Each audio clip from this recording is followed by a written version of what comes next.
बस जहां बिगड़ने की बात आती सेकंड में बन जाएगा। ये मांगने की जरूरत नहीं है। क्यों, कब तक मंगता बने रहोगे? वो बहुत सामर्थ्यशाली है, उसी क्षण हो जाएगा। आवश्यक है तो आप मांगो क्यों?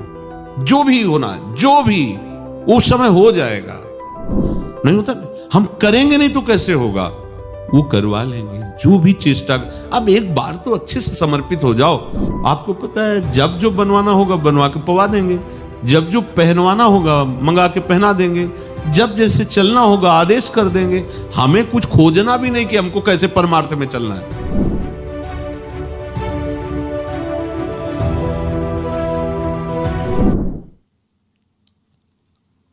उपासक को कभी भी किसी से कहीं भी आकांक्षा नहीं कर रखनी चाहिए। इसमें बहुत धैर्य की आवश्यकता है। लगता है कि ऐसा अगर हम कह देते हैं तो काम चल जाएगा, और उसी समय वो अनंत ब्रह्मांडों का स्वामी आपके अंदर बैठा हुआ देख रहा है कि मेरे से नहीं बोल रहा, ये बाहर चाह कर रहा है, तो मौन, चुपचाप मौनी बाबा बने बैठे रहते हैं। और आपके मन में आया, उसी समय आप पलट गए। हिप, इतना महावैभवशाली प्रभु है हमारा स्वामी, अगर उसको ऐसा करना होगा तो कर देगा ना, हम क्यों मांगे? नहीं नहीं और नहीं। आकांक्षा का त्याग हो जाएगा। आप सच्चे मानिए, जिस समय आपको जो आवश्यकता वास्तविक होगी वो हो ही जाएगा। वो बहुत सामर्थ्यशाली है, उसी क्षण हो जाएगा। आवश्यक है तो आप मांगो क्यों? जो भी होना, जो भी उस समय हो जाएगा। जब हमें प्रभु से ही नहीं मांगना तो औरों से मांगने की बात क्या है? बिल्कुल नहीं मांग, अपने प्रभु से भी नहीं मांग। कोई बच्चे हैं क्या? वो अज्ञानी है क्या कि हम कहेंगे तभी वो बात पूरी करेंगे? खूब जानते हो, सर्वज्ञ हो, हमारे हृदय में भी बैठे हो। इस शरीर को जो आवश्यकता हो, व्यवहार में जो आवश्यकता हो, जो कर्तव्य में आवश्यकता वो दे दो, उसी से कर्तव्य कर देंगे। उसी से व्यवहार नहीं दोगे तो राधा राधा राधा राधा, बस। हम आपसे भी नहीं चाहेंगे, वो आपसे भी नहीं चाहेंगे। वो परम पद का अधिकारी है। न कांक्षति, न द्वेष्टि और न कांक्षति। जरा इस पर ध्यान दो। आकांक्षा, कामना हम क्यों करें? इतने बड़े साहब हैं, जैसे मानो आप हम पर अपना भाव किए हैं। आपको पता है, जब जो बनवाना होगा बनवा के पवा देंगे, जब जो पहनवाना होगा मंगा के पहना देंगे, जब जैसे चलना होगा आदेश कर देंगे। हमें कुछ खोजना भी नहीं कि हमको कैसे परमार्थ में चलना है। हम तो बैठे हैं, आपकी जिम्मेवारी है कि हम कैसे चलें वो बोलो, कैसे जिए वो देखो, कैसे रहें वो तुम देखो। हम बस आपके हैं, बस इतने से ज्यादा हम और जानकारी नहीं चाहते। सब बना बनाया है। कई बच्चा के पेट आ जाएगा निकुंज रस, अपने आप आ जाएगा। ज्यादा जानकारी की जरूरत नहीं, ज्यादा परेशान होने की जरूरत नहीं। बस जरूरत इतनी है, आपको जो जरूरत हो करवा लेना। बैठा हूं मैं, आपको समर्पित है। अब आप देख लो क्या क्या करवाना है। मुझे पेमेंट चाहिए, आपके लिए मैं बैठ गया हूं। अब आपको जो करवाना हो, जैसे रखना हो, जो पवाना हो, जो ही प्यारो करे सोई में। यही तो धीरे धीरे आपकी जाकर के उत्तम भूमिका बन जाएगी भक्ति की। पर यही समझ में नहीं आता। वो जो जाल जैसे मकड़ी बुनती है ना, ऐसे अंतःकरण में ये चारों जाल बुनते रहते, माया का, मन बुद्धि चित्त अहंकार। वो इसी जाल में खेलता रहता है जीव, समझ नहीं पा रहा। अगर इस जाल से हट जाए ना तो फिर आनंद मगन हो जाए। आंतरिक वृत्ति को समझो।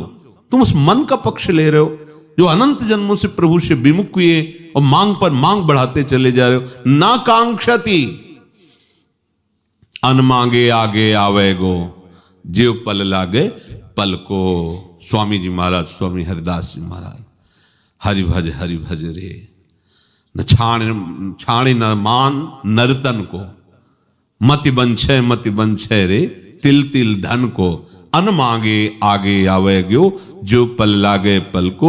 ओ कह हरिदास मीच ज्यों आवे त्यो धन है आपन। हा, कैसे महामहिम वचन है स्वामी जी महाराज के। आपको तो केवल भजन करना है, आकांक्षा नहीं करनी। थोड़ा विश्वास करके बैठ। बहुत कमजोर हैं अपने लोग, नहीं ऐसा कैसे होगा, अगर हम कहेंगे नहीं तो कैसे होगा? हाँ, तुम्हारे कहने से पूरा विश्व चल रहा है, नहीं होता। हम करेंगे नहीं तो कैसे होगा? वो करवा लेंगे जो भी चेष्टा। अब एक बार तो अच्छे से समर्पित हो जाओ, पर वो देखेंगे कि वो देखते हैं। एक महात्मा गए और एक गांव में कहा कि भिक्षा करवा दीजिए।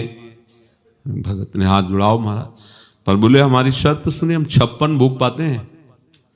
अब जिससे 56 भोग कहे तो गांव के किसान गरीब आदमी तो हाथ जोड़ देते, महाराज हम जानते ही नहीं 56 भोग बना क्या पाएंगे, है ही नहीं इतना कुछ, नमक रोटी दाल ये तो पा सकते हो आप। पूरे गांव में चर्चा हो गई, महात्मा आए और विमुख जा रहे हैं 56 भोग। तो एक बहुत विवेकवान और सत्संगी थे, उन्होंने महात्मा जी के पास जाकर कहा कि निमंत्रण है आपका। तो उनका जानते हो? बोले हाँ, पूरा गांव जानता है कि आप 56 भोग आरोगी हैं, बिना 56 भोग के आप कुछ पाते नहीं। बोले हाँ। बोले हम 56 की व्यवस्था के अगर उसके आगे भी होगे तो 58 कर देंगे, आप चिंता मत करो, ठाकुर जी की कृपा है, समझे ना, तुम्हारे धैर्य की परीक्षा होगी। ले गए। अब 2 बजे दिन में 12 बजे तक हो जाना चाहिए, 2 बजे तक तो महात्मा जी चुप रहे। बोले 2 बज रहे हैं? महाराज 2-4 भोग की बात होती, 56 है। शाम हो गई। बोले महाराज 20-25 तो तैयार हो गए हैं, अभी 25 और 6 मतलब 31, अभी 31 है और आप 56 भोग के बिना कुछ पाएंगे नहीं। तो रात्रि के 10 बजे बोले महाराज अब 20 भोग रह गए हैं, बना कुछ नहीं बना। अब वो बोले इतनी भूख लगी और तुम? बोले महाराज भुने हुए एकदम चना खिले हुए रखे हैं और उसमें थोड़ा सा कड़वा तेल और नमक और हरी मिर्च की चटनी, आप कहो तो लाए, आप शुरू करो, वो 20 जब हो जाएंगे तो पा लेना। हाँ ठीक है, बढ़िया है। लाए। वो जोर से चिल्ला के छत में बोले महात्मा 56 भोग का नहीं, वो चना पा रहा है, आप सब आके देख लो गांव के। अब वो महात्मा तुम ऐसी कैसी बात छत में चढ़ के कह? बोले तुम्हें पता होना चाहिए ये गरीब लोग हैं जिनके पास रोटी भी खाने के लिए और 56 भोग की आप मांग करते हो। आप निष्ठा है आपके अंदर 56 भोग पाने की? भूख नहीं सह पाए, चने में आप बिता दिए, आप बैठे रहते कि पाऊंगा तो केवल 56 भोग, तो कुछ भी होता हम तुम्हें 56 भोग पवाते। एक भी नहीं बना है। हम ये देखना चाहते थे वो वास्तविक तुम्हारी निष्ठा है या केवल ऐसे ऊपर ही बोल रहे हो। ये हमारे ठाकुर जी भी देखते हैं, केवल आपका भरोसा नाथ, तो नाथ भी देखते हैं। ऐसी परिस्थिति पैदा कर देते हो, सामने उसको भेज देते, सुनो ऐसा कर सकते हो? जी जी महाराज। और वो महाराज अंदर से बैठे, हाँ मेरे आश्रित हो, मेरे आश्रित हो तुम। बस ये बात समझते रहना, बहुत सूक्ष्म बात है। बिल्कुल आपका काम बिगड़ गया अगर वो साथ नहीं देगा सामने वाला, तो आपको बिगड़ जाने देना है। बने तो रघुबर ते बने, बिगड़े तो भर नाथ, अब नहीं किसी से नहीं। बस जहां बिगड़ने की बात आती सेकंड में बन जाएगा। पूरी सृष्टि जानते हो कितने में रची? कल्प 2 कल्प में नहीं, इतने में, निमिष मात्र में, निमिष पलक झपकने, भगवान के पलक झपकते झपकते ये अनंत ब्रह्मांडों का सृजन हो गया निमिष में।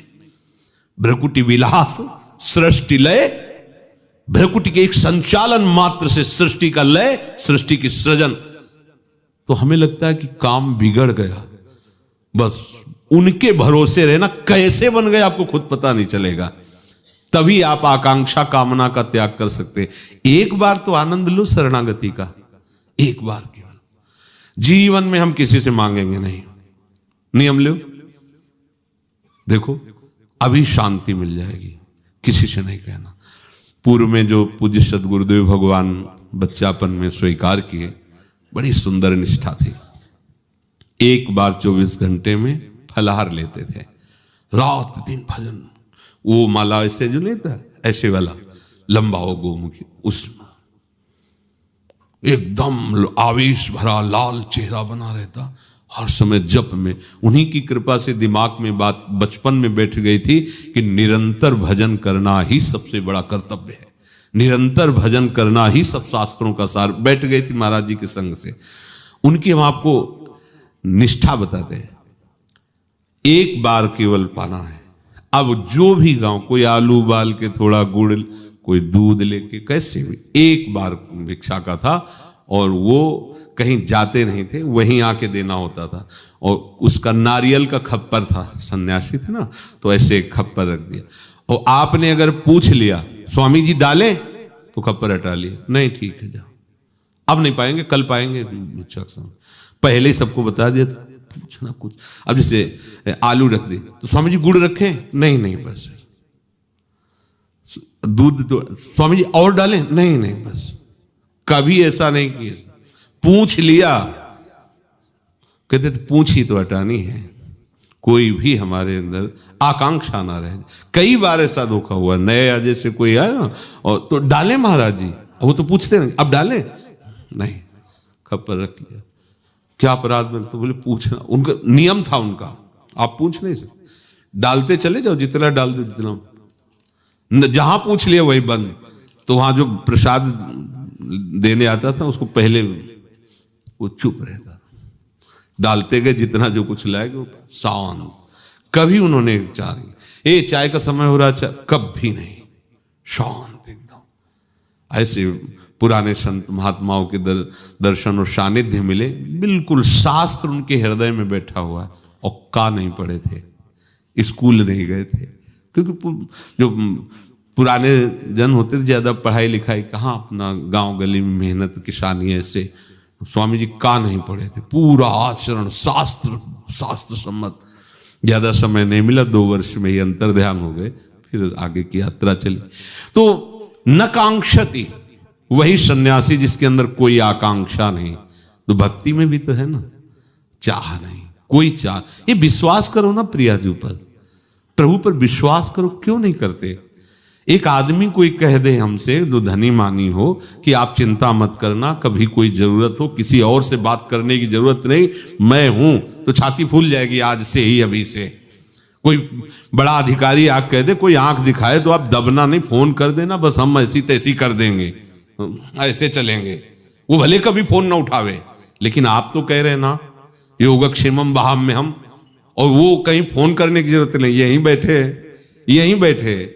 हमें विश्वास नहीं हो रहा, हम भक्त कहलाते हैं, हम शरणागत कहलाते हैं, हम भरोसा उस पड़ोसी का रखते हैं कि अगर कुछ हुआ ना आवाज देंगे वो आ जाएगा। उसको उसकी जरूरत नहीं है, उसको आप अपना मानो, जिसको आवाज भी न देना पड़े आ जाए। तो आप कहोगे द्रौपदी ने जब तक पुकारा नहीं तो आ क्यों गया? क्योंकि अन्य आश्रय था। केवल कृष्ण के आश्रय होती तो दुशासन की ताकत नहीं थी महल में जाके बाल पकड़ सके। अगर केवल प्रभु का भरोसा केवल होता, प्रभु का भरोसा तो तब पूर्ण रूप से हुआ जब सब जगह निराशा हुई, नहीं तो किसी की ताकत नहीं थी कि जाकर द्रौपदी जी को स्पर्श कर सके। इसीलिए बुलाना पड़ा कि तुम्हारा भरोसा खत्म हो जाए तब बुला लेना।